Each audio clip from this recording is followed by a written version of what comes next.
Hello दोस्तों, नमस्कार। आप सभी का स्वागत है आपके अपने चैनल मेगा करियर पॉइंट पर। तो बच्चों, आज हम लोग पढ़ने वाले हैं गणित का बेसिक क्लास, और जिसमें आज हम लोग पढ़ेंगे वास्तविक संख्याएं। बच्चों, वास्तविक संख्याएं क्या होती है, सबसे पहले हम लोग इसकी परिभाषा देखते हैं।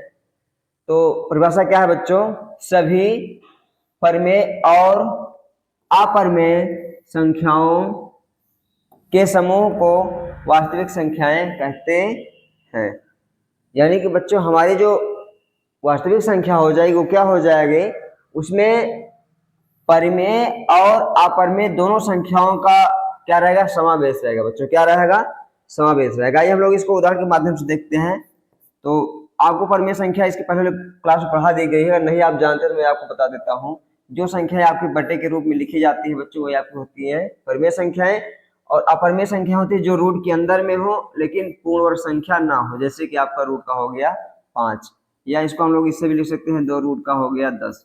तो ये जो संख्याएं हैं ये आपकी होती है अपरिमेय संख्या। अगर आपने अभी तक परिमेय और अपरिमेय वाली क्लास नहीं पढ़ी है बच्चों, तो आपसे करबद्ध निवेदन है कि आप सबसे पहले उस क्लास को देख लीजिए, ताकि आपको ये क्लास पढ़ने में बहुत ही आसानी हो।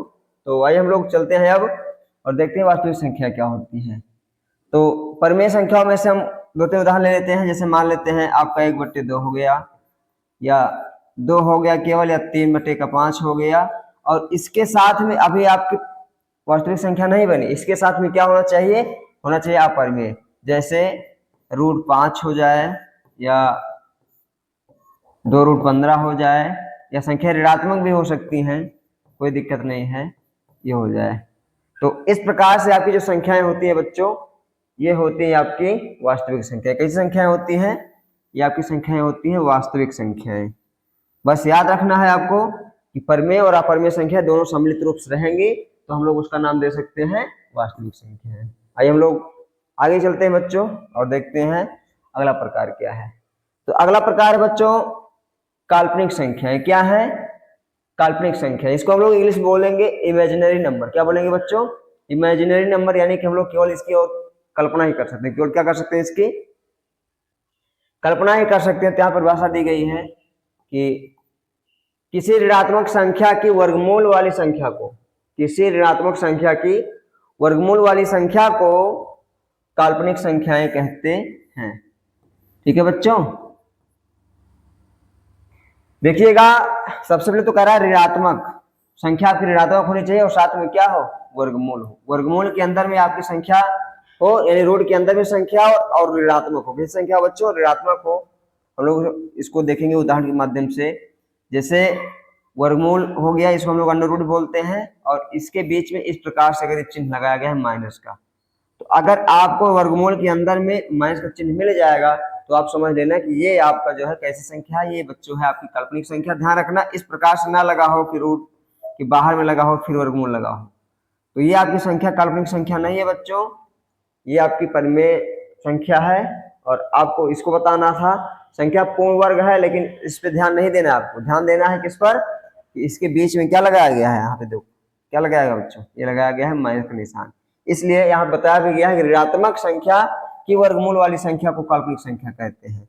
तो ये जो संख्या होती है ये आपकी होती है काल्पनिक संख्या। कैसी संख्या होती है बच्चों? काल्पनिक होती है। आइए हम इसका 2-3 उदाहरण भी लिख देते हैं। जैसे -√10 हो जाए, √-20 हो जाए, या √-25 यानी कि 25 हो जाए। तो ये जो सभी संख्या आपके सामने लिखी गई है बच्चों, ये सभी संख्या आपकी कैसी संख्याएं हैं? ये सभी संख्याएं हैं आपकी काल्पनिक संख्या। कई संख्याएं हैं? काल्पनिक संख्याएं हैं। तो आइए हम लोग आगे चलते हैं और देखते हैं अगला प्रकार। बच्चों, अगला प्रकार क्या है संख्याओं का? यह है सह अभाज्य संख्या। क्या है? सह अभाज्य संख्या, यानी कि को प्राइम नंबर्स। देखिएगा परिभाषा इसकी कि जब दो संख्याओं का HCF केवल और केवल 1 होता है तो उसे सह अभाज्य संख्या कहते हैं। यहाँ बच्चों दो संख्याएं हो या दो से अधिक संख्याएं हो, लेकिन जो उनका HCF हो, यानी कि वह जो है मासा, HCF मतलब मासा होता है बच्चों, वह केवल और केवल क्या हो? 1 हो। क्या हो? 1 हो। यानी कि वह दोनों संख्याएं या जो 3 संख्याएं 4 संख्याएं जितनी भी संख्याएं हो वह 1 के अलावा और किसी से विभाजित होने वाली ना हो, तो ऐसे संख्याओं के समूह को हम बोलते हैं क्या? सह अभाज्य संख्या। क्या बोलते हैं बच्चों? बोलते हैं हम लोग सह अभाज्य संख्या। देखिएगा, अगर हम लोग इसको परिभाषा जान ही लिए हैं, उदाहरण अगर हम लोग इसका देखें तो क्या हो जाएगा, जैसे मान लेते हैं एक संख्या आपकी 10 है और अगली संख्या आपकी 7 है। क्या है बच्चों, 7 है। तो अगर हम लोग 10 और 7 को देखें कि हमारा 10 जो और 7 है, अगर हम लोग इसका एचसीएफ ज्ञात करें तो इसका एचसीएफ बच्चों 1 आएगा। क्या आएगा, 1 आएगा। यानी ये संख्या 7 7 किसी एक संख्या से विभाजित नहीं होंगी। या अगर 2 ले रखते हैं तो 10 कटेगा, 7 नहीं कटेगा। 5 रखेंगे 10 कटेगा, 7 नहीं कटेगा। और तो इस प्रकार से अगर 7 रखेंगे तो 7 कटेगा लेकिन 10 नहीं कटेगा। तो ऐसा जो संख्याओं का समूह मिल जाएगा बच्चों, उसे हम लोग बोलेंगे सह अभाज्य संख्याएं। या इसके अलावा आपकी 15 और 17 भी हो जाएगा, ठीक है, या 14 और 15 भी हो जाएगा। तो ये सभी संख्या आपकी कैसी संख्याएं हैं, सह अभाज्य संख्याएं। कैसी संख्याएं बच्चों, सह अभाज्य संख्याएं हैं। देखिएगा, सह मतलब होता है साथ साथ, अभाज्य मतलब होता है जो विभाजित ना हो। यानी कि जो संख्याएं साथ साथ एक के अलावा और किसी संख्या से विभाजित ना हो, उसे ही हम लोग क्या कहते हैं बच्चों, उसे ही हम लोग कहते हैं सह अभाज्य संख्याएं। तो आशा करते हैं समझ में आ गया होगा और हम लोग आगे चलते हैं। तो ये क्या है बच्चों, यह है सहभाज्य संख्या। क्या है, सहभाज्य संख्या। इसकी हम लोग अगर परिभाषा देखें तो क्या हो जाएगी, 2 या 2 से अधिक संख्याओं का ऐसा समूह जिनका एचसीएफ 1 के अतिरिक्त कोई भी संख्या आता हो।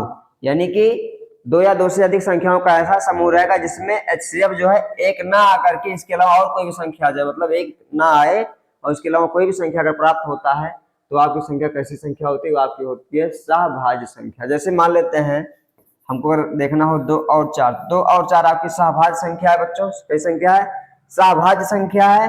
हम लोग इसका अगर हम लोग निकालें एचसीएफ तो देखिएगा ये संख्या आपकी 2 से करीब कटेगी, 2 1 9 2 और 2 दूना 4, संख्या आगे नहीं कटेगी। तो जो इसका बच्चों एचसीएफ आ गया वो कितना आ गया, 2 आ गया। कितना आ गया बच्चों, 2 आ गया। तो आप देख रहे हैं यहाँ पे जो एचसीएफ है वो मेरा 2 है, यानी 1 तो नहीं है ना, इसलिए यह संख्या आपकी कैसी संख्या है, सहभाज्य संख्या है। और सहभाज्य संख्या का अर्थ होता है साथ साथ विभाजित होने वाली, साथ साथ विभाजित होने वाली। देखिएगा यहाँ पे जो आपका 2 और 4 था वो साथ साथ किससे विभाजित हो गया, संख्या 2 से आपका ये संख्या जो है 2 और 4 विभाजित हो गया। इसलिए 2 और 4 आपकी संख्या कैसी थी, सहभाज्य संख्या। कैसी संख्या थी बच्चों, सहभाज्य संख्याएं थी। आइए हम लोग इसके 2-3 उदाहरण और भी देख लेते हैं कि सहभाज्य संख्याएं कौन कौन सी और हो सकती हैं। जैसे आपका हो जाए बच्चों 8 और 10 हो जाए, 8 और 10। जरूरी नहीं एक संख्याएं 2 ही हो, इसके अलावा हम 12 भी इसके साथ ऐड कर दे तो ये तीनों भी आपकी सहभाज्य संख्याएं हैं। क्योंकि साथ साथ 2 से कट जाएगा, 2 से 8 भी कटेगा, 2 से 10 भी कटेगा, 2 से 12 भी कटेगा। या इसके अलावा अगर हम रखें तो 15, 9 और 6, देखिए 3 से 15 कटेगा, 3 से 9 कटेगा और 3 से 6 कटेगा। यानी तीनों संख्याएं साथ साथ विभाजित हो रही हैं। इसलिए जो संख्या आपको दी गई है बच्चों, ये संख्या आपकी है सहभाज्य संख्या। कैसी संख्या है, सहभाज्य संख्या है। और यहाँ पर संख्याएं 2 ना होकर, सॉरी 3 ना होकर के अगर केवल 2 संख्याएं भी हैं तो भी आपकी कैसी संख्याएं हैं, सहभाज्य संख्या है। कैसी संख्या है, सहभाज्य संख्या। इसके अलावा अगर हम लोग देखें तो 18 और 20 भी कैसी संख्या है, सहभाज्य संख्या है बच्चों। कैसी संख्या है, सहभाज्य संख्या। और आशा करते क्लास समझ में आ गई होगी बच्चों। और ऐसे क्लास को देखने के लिए हमेशा आप हमारे चैनल को सब्सक्राइब करें। धन्यवाद।